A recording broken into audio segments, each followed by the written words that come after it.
of their desires would have shattered against the iron gates of the impossible. He himself felt the daring spirit of a savage, religion mad. He was capable of profound sacrifices, a tremendous death. He had no time for dissections, but he knew that he thought of the bullets only as things that could prevent him from reaching the place of his endeavor. There were subtle flashings of joy within him that thus should be his mind. He strained all his strength.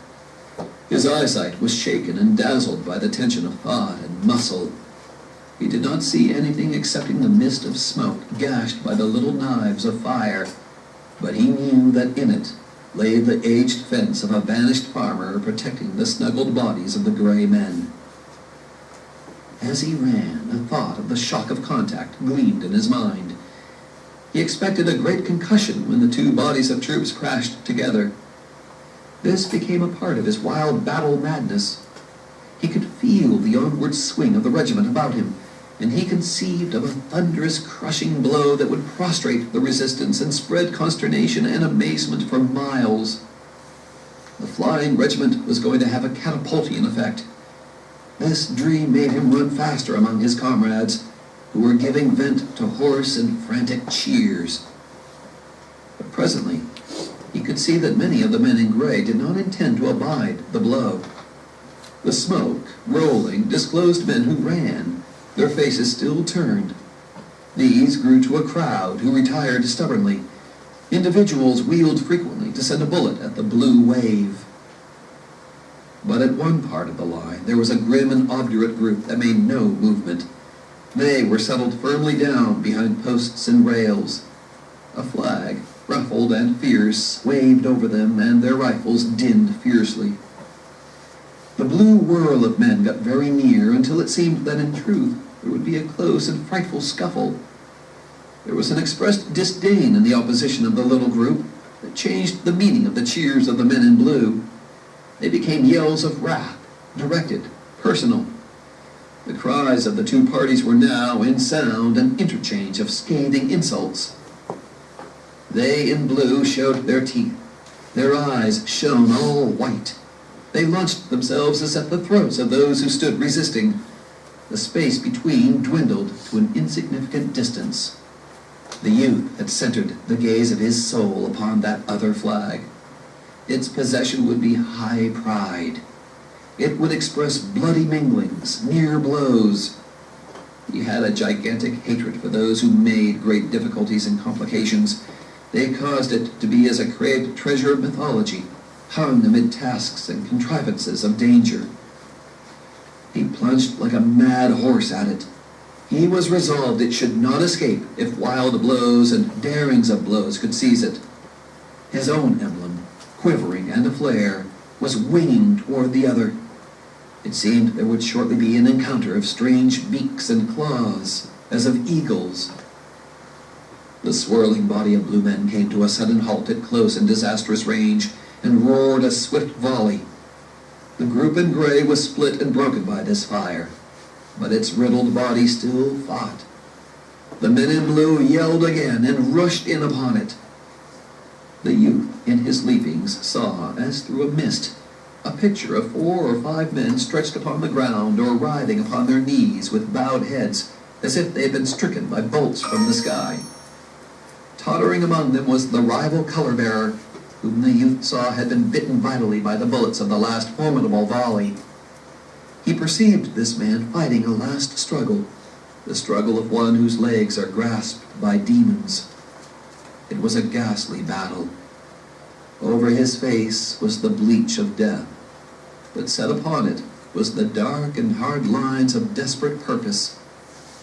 With this terrible grin of resolution, he hugged his precious flag to him, and was stumbling and staggering in his design to go the way that led to safety for it.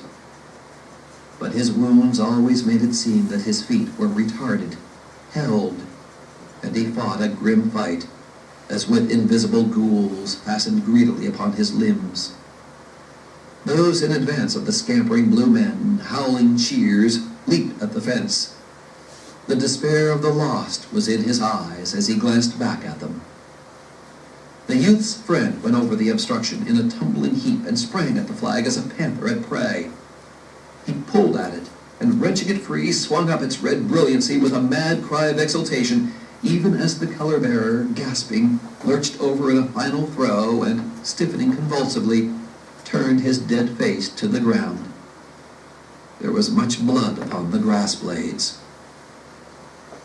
At the place of success, there began more wild clamorings of cheers.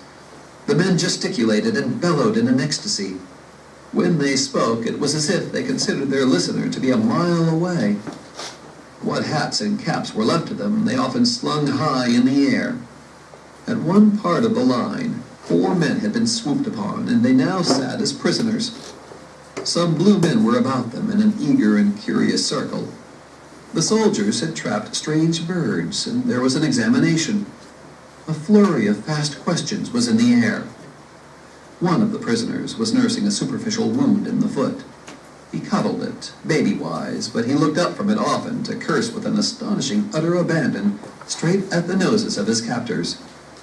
He consigned them to red regions. He called upon the pestilential wrath of strange gods. And with it all, he was singularly free from recognition of the finer points of the conduct of prisoners of war. It was as if a clumsy clod had trod upon his toe, and he conceived it to be his privilege, his duty, to use deep, resentful oaths. Another, who was a boy in years, took his plight with great calmness and apparent good nature. He conversed with the men in blue, studying their faces with his bright and keen eyes. They spoke of battles and conditions. There was an acute interest in all their faces during this exchange of viewpoints. It seemed a great satisfaction to hear voices from where all had been darkness and speculation. The third captive sat with a morose countenance. He preserved a stoical and cold attitude. To all advances he made one reply without variation. "I got a hell." The last of the 4 was always silent, and for the most part kept his face turned in unmolested directions. From the views the youth received, he seemed to be in a state of absolute dejection. Shame was upon him, and with it profound regret that he was, perhaps, no more to be counted in the ranks of his fellows. The youth could detect no expression that would allow him to believe that the other was giving a thought to his narrowed future, the pictured dungeons, perhaps, and starvations and brutalities, liable to the imagination. All to be seen was shame for captivity, and regret for the right to antagonize.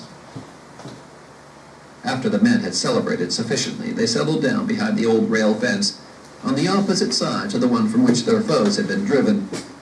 A few shot perfunctorily at distant marks. There was some long grass. The youth nestled in it and rested, making a convenient rail support the flag. His friend, jubilant and glorified, holding his treasure with vanity, came to him there.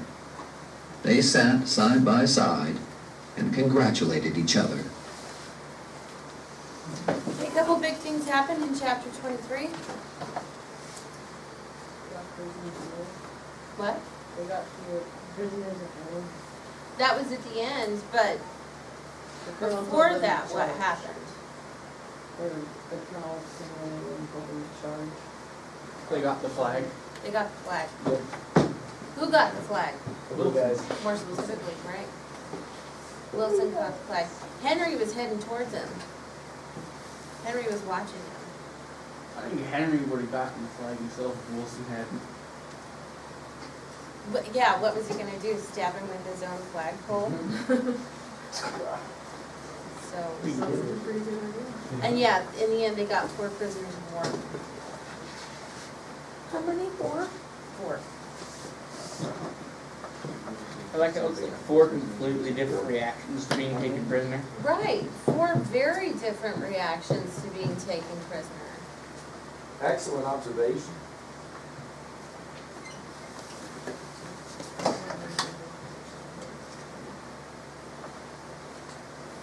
One more time. Notice how this young man is really evolved, hasn't he? He's really growing. He's changing. Okay, let's finish it up. Chapter 24, middle of 148. Chapter 24. The roarings that had stretched in a long line of sound across the face of the forest began to grow intermittent and weaker. The stentorian speeches of the artillery continued in some distant encounter, but the crashes of the musketry had almost ceased.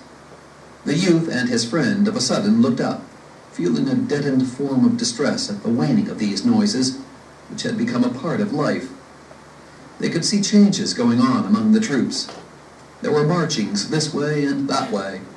A battery wheeled leisurely. On the crest of a small hill was the thick gleam of many departing muskets.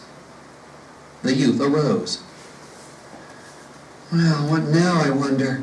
he said. By his tone, he seemed to be preparing to resent some new monstrosity in the way of dins and smashes. He shaded his eyes with his grimy hand and gazed over the field.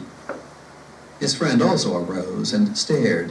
"I bet we're going to get along out of this and back over the river," said he. "Well, I swan," said the youth. They waited, watching. Within a little while, the regiment received orders to retrace its way. The men got up, grunting from the grass, regretting the soft repose. They jerked their stiffened legs and stretched their arms over their heads. One man swore as he rubbed his eyes. They all groaned, "Oh, Lord." They had as many objections to this change as they would have had to a proposal for a new battle. They trampled slowly back over the field across which they had run in a mad scamper. The regiment marched until it had joined its fellows. The reformed brigade, in column, aimed for a wood at the road. Directly they were in a mass of dust-covered troops, and were trudging along in a way parallel to the enemy's lines as these had been defined by the previous turmoil. They passed within view of a stolid white house, and saw in front of it groups of their comrades lying in wait behind a neat breastwork. A row of guns were booming at a distant enemy. Shells thrown in reply were raising clouds of dust and splinters. Horsemen dashed along the line of entrenchments. At this point of its march, the division curved away from the field and went winding off in the direction of the river. When the significance of this movement had impressed itself upon the youth, he turned his head and looked over his shoulder toward the trampled and debris-strewed ground. He breathed a breath of new satisfaction. He finally nudged his friend. "Well, it's all over," he said to him. His friend gazed backward. "My God, it is," he assented. They mused. For a time the youth was obliged to reflect in a puzzled and uncertain way. His mind was undergoing a subtle change. It took moments for it to cast off its battleful ways and resume its accustomed course of thought.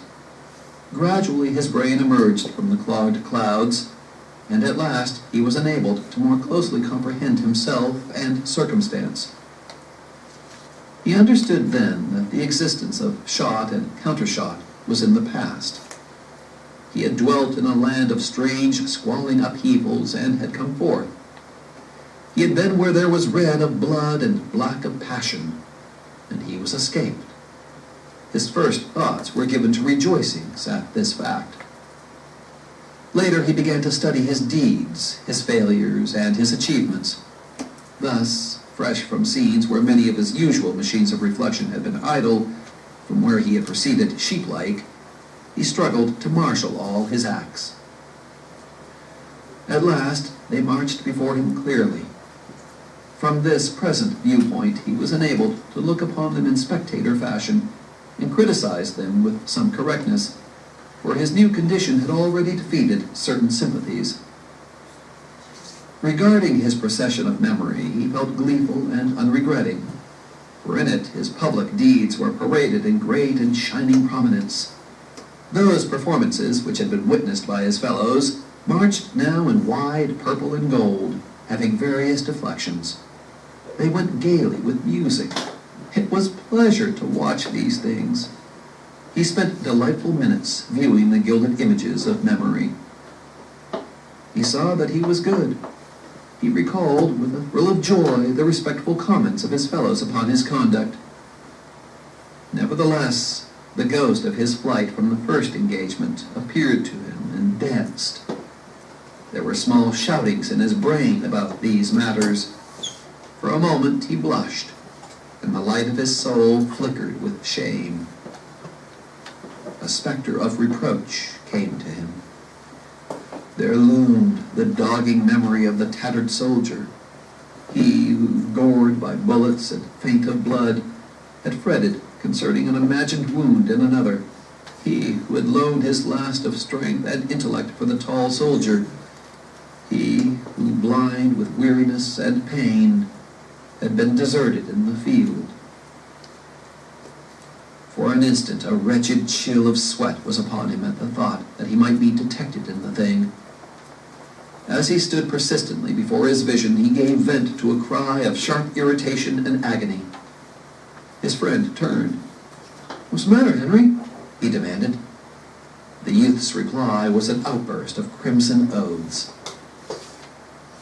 As he marched along the little branch-hung roadway among his prattling companions, this vision of cruelty brooded over him. It clung near him always and darkened his view of these deeds in purple and gold. Whichever way his thoughts turned, they were followed by the somber phantom of the desertion in the fields. He looked stealthily at his companions, feeling sure that they must discern in his face evidences of this pursuit. But they were plodding in ragged array, discussing with quick tongues the accomplishments of the late battle. "Oh, if a man should come up and ask me, I'd say we got a dumb good licking." "Licking in your eye? We ain't licked, sonny. We're going down here way, swing around and come in behind them." "Oh, hush with your coming in behind them. I've seen all that I want. Don't tell me about coming in behind. Bill Smithers, he says he'd rather been in 1,000 battles than been in that hell of a hospital. He says they got shooting in the nighttime and shells dropped plumb among them in the hospital. He says such hollering he never see. Hasbrook, he's the best officer in this here regiment. He's a whale. Didn't I tell you we'd come around in behind them? Didn't I tell you so? Shut your mouth." For a time, this pursuing recollection of the tattered man took all elation from the youth's veins. He saw his vivid error, and he was afraid that it would stand before him all his life. He took no share in the chatter of his comrades, nor did he look at them or know them, save when he felt sudden suspicion that they were seeing his thoughts and scrutinizing each detail of the scene with the tattered soldier. Yet gradually he mustered force to put the sin at a distance, and at last his eyes seemed to open to some new ways. He found that he could look back upon the brass and bombast of his earlier Gospels and see them truly. He was gleeful when he discovered that he now despised them. With this conviction came a store of assurance. He felt a quiet manhood, not assertive, but of sturdy and strong blood. He knew that he would no more quail before his guides wherever they should point. He had been to touch the great death, and found that, after all, it was but the great death. He was a man. So it came to pass that as he trudged from the place of blood and wrath, his soul changed. He came from hot plowshares to prospects of clover tranquilly, and it was as if hot plowshares were not. Scars faded as flowers. It rained.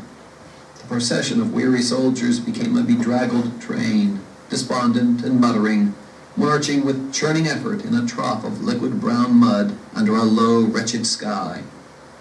Yet the youth smiled, for he saw that the world was a world for him, though many discovered it to be made of oaths and walking sticks. He had rid himself of the red sickness of battle. The sultry nightmare was in the past. He had been an animal blistered and sweating in the heat and pain of war. He turned now with a lover's thirst to images of tranquil skies, fresh meadows, cool brooks, an existence of soft and eternal peace. Over the river, a golden ray of sun came through the hosts of leaden rain clouds. finish your comments and then I'll make some general comments. Ms. Laird will finish our annotations and then I'll make some general observations before we go to break. Let's get your last annotation notes written down with Ms. Laird. Hurry. So for chapter 24, what's Henry doing this whole time? Remembering. Right. What are the emotions going through his head? Happy, sad, angry. He feels guilty for leaving that woman. Right. That's something that's going to haunt him, is leaving that one guy, the tattered soldier. What's something else that he realized? That he's a man. Right, that he became a man after going through battle. Yeah, that's huge, isn't it?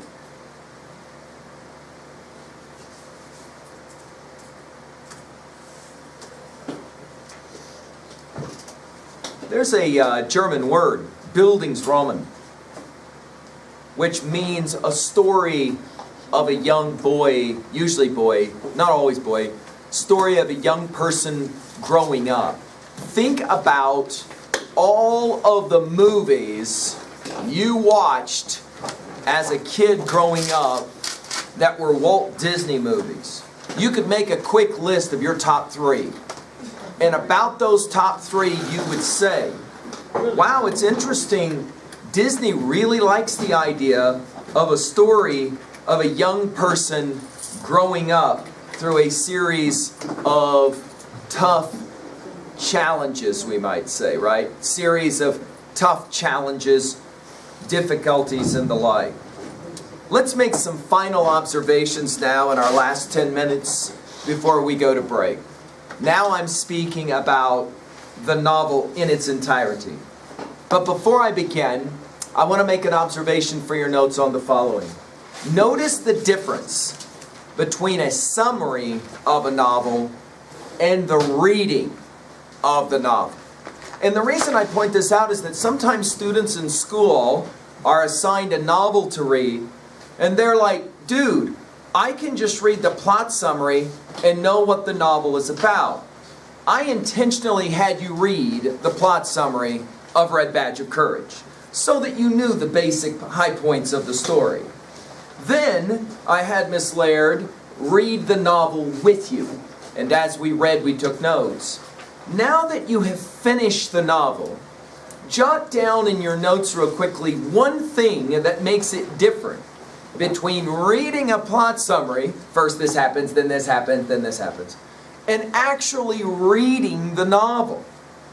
I've sometimes had students that will say when we do a project like this, dude, I gotta be honest, this is the first time I've ever read a book from cover to cover, every word of the book. I've never done it before. Often I've started it, but never finished it, and sometimes I never even started to finish it. And so this is my first real experience with ever actually reading a full novel. What is the difference for you between just reading the plot summary, first this happens, then this happens, then this happens, and actually experiencing the novel? To actually read the whole thing.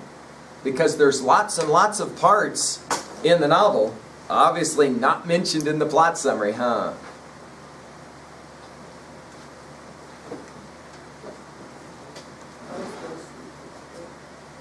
Say something out loud to the person sitting at your table about how one thing, it's different from reading the plot summary to reading the actual novel. Details significant, isn't it, right? Mr. Bolt says the details. The details make the novel, don't they, right? The details make everything. Let's now talk about why Red Badge of Courage works. Notice I'm not asking whether you liked the novel. We'll go back to something I said earlier. As an instructor, I really don't care whether you like the texts we read or not. Just like when we have music, there's no way to bring in one piece of music that everybody's going to really like, right? Unless, of course, it's some good reggae. So I'm kidding. So you see, we've always got that challenge, don't we? So with that in mind, let's talk about why the novel works. What works about this novel? Many argue that Red Badge of Courage is one of the most important novels of the American literary tradition because it works, I'm ready now to say this for your notes, on so many levels with so many different audiences. Think about it. A fifth grader can read this novel, and out of that will probably derive what? A story about fighting. Dude, there's like all this cool fighting. There's like people getting shot, and it's, stupid fifth grader who just plays video games anyway, right? It's got all these people that die. It's got these really cool scenes where people die, right? Okay. A high school student, however, will read this novel and begin to, I'm going to use a word for your notes, identify with the character. What does that mean, to identify with the character? Begins to kind of relate to the character. How could a high school student relate to the character in ways a fifth grader just could not? How so? How does this kid, this kid goes through some experiences that you have to be a little bit older to appreciate. The ability, for example, to take the other perspective. I wonder what those other people are thinking about me. Do you remember in middle school and then into high school how all of a sudden it really mattered what other people thought of you? There are students, not in our room now, but there are students who get up in the morning and spend lots of time looking into a mirror to make sure that the presentation is right. Not for the student. Not for the student. The presentation is right for who? The other students. The people who will be looking at them. A fair question. Dude, why would you care what anybody else thinks about the way you look? Red Badge of Courage says, because we all do. We all do. In our own way. We're always conscientious of how other people perceive us. Not just the way we look, but the way we act, and even sometimes the way we think. How do other people think about us? Then, as we get older, we'll come back to Red Badge of Courage again. Questions like the following. Why, at the end of the novel, for example, watch this question. It's an intriguing one. Why, at the end of the novel, in his greatest moment of heroism, why is it that shame is what comes back into his mind? The great psychologist Freud said, a lot of times, events from our past stay with us and bother us long after the fact. The event with the tattered soldier is long gone. Nobody else knows about it except for him. And yet, it haunts him. It bugs him. See, a 3B question. Easily, right now, some of you are now getting old enough that you can play this game. Fifth graders can't play this game. Where we could ask you, jot down one thing you've done in your life that nobody else really knows about, but it still bugs you. It still kind of bugs you. It causes you a sense of shame or anger. Notice how those two emotions go together in the novel. First, there's shame. Then when somebody asks him about it, he gets angry. He curses at him. Leave him alone. Right?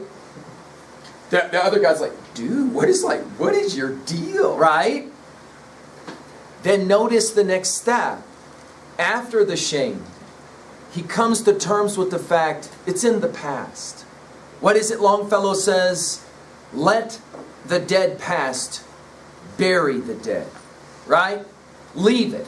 Act in the living present, heart within and God our head. Remember those lines spoken by Longfellow. The idea is that we all do things about which we are less than pleased. We have to find ways to get beyond it. What does this novel say is the best way to get beyond a bad event? A good event.